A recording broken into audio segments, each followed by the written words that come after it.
In today's video, we will talk about the theory of waiting, something we all go through every day, often without even noticing, but maybe waiting is not just empty time.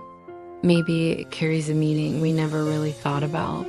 We spend so much of our lives waiting for the bus, waiting for someone to reply, waiting for love, for success, for peace. And most of the time, we hate it. Waiting feels like life has pressed pause. It feels like nothing is happening. But here's the truth. Waiting is not empty. Waiting is part of life. It is the part that teaches us things we cannot learn in any other way.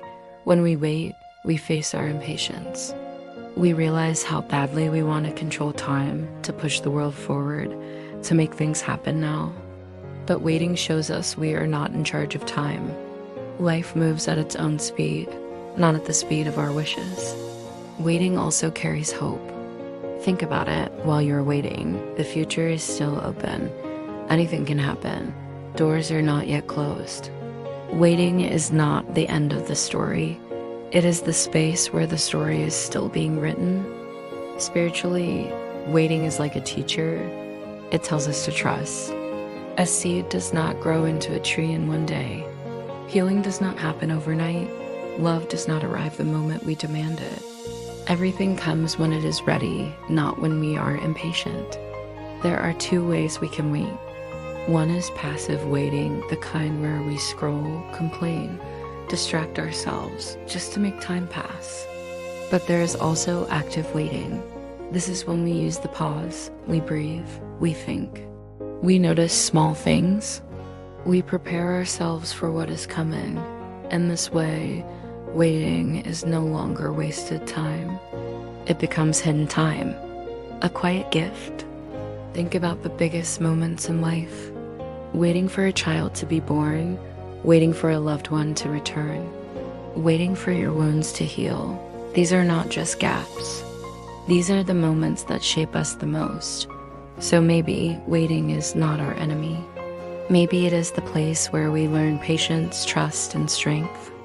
Maybe the time we call wasted is actually the time that prepares us for everything else. The theory of waiting reminds us, life is not only about reaching the destination, it is also about how we live in the space in between. But the hardest kind of waiting is waiting for the people we love, waiting for them to see us, waiting for them to come back, waiting for them to realize how much they mean to us, and sometimes they never do. You keep holding on, watching the days pass, believing that one day they'll turn, notice, understand. But maybe they won't, and in that silence, you realize waiting can break you.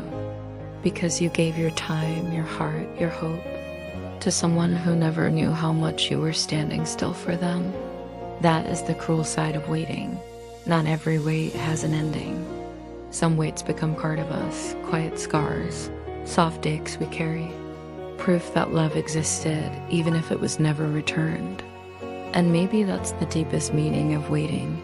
It shows us how strong love can be, even when it is invisible, even when it hurts, even when it is never seen.